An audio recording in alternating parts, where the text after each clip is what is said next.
The Enormous Suitcase, written by Robert Munsch, illustrated by Michael Marchenko. For Kelsey Roach Stolo and Alexander and Roel Stolo, Calgary, Alberta. When it was time to go to her dad's house, Kelsey opened her suitcase and put in clean clothes, a big box of colored pencils, 3 books, and her unicorn picture.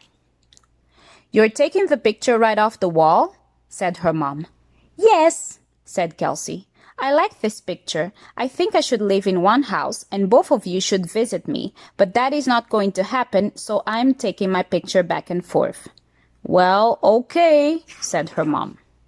Then Kelsey and her mom drove over to her dad's house. When Kelsey got there, she pounded a nail into the wall so she could put the unicorn picture above her bed. A week later, when it was time to go back to her mom's house, Kelsey opened her suitcase and put in clean clothes, a big box of colored pencils, 4 books, her unicorn picture, and a pillow. "A pillow?" said her dad. "Your mom has lots of pillows." "I know," said Kelsey, "but I like this pillow best."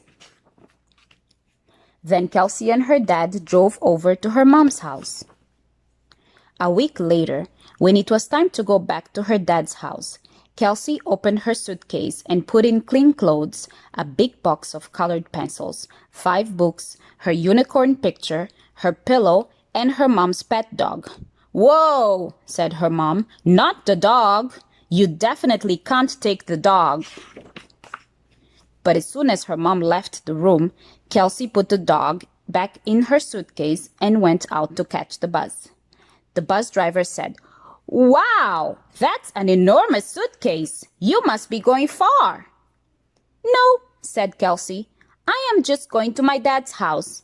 I am taking the bus because my mom said I could not bring the dog with me. But I did bring the dog, so I am taking the bus." Then Kelsey opened her suitcase and took out the dog. "Yikes!" yelled the driver. "No dogs on the bus!" But everybody on the bus yelled, "Give the kid a break!" So the driver let Kelsey keep the dog on the bus as long as Kelsey promised to keep it on her lap. When Kelsey got off the bus, she dragged her suitcase to her dad's house and knocked.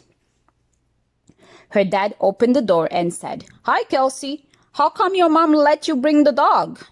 Just then, her dad's phone rang. Kelsey grabbed it and said, "Hi." "Kelsey," yelled her mom, "I did not know where you were. Are you safe? How did you get to your dad's?"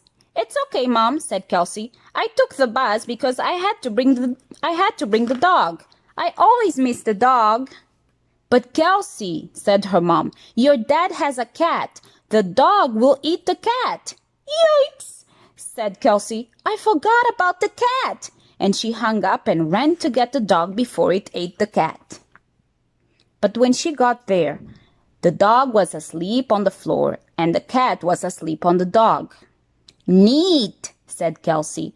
"They get along." "Yes," said Kelsey's dad. "Isn't it amazing how things can work out if you just try?" "Yes," said Kelsey, and she gave her dad a big hug. So the next time Kelsey went to her dad's, she took her goldfish. But the cat ate the goldfish because it turns out that some things just do not work out, no matter how hard you try. The end.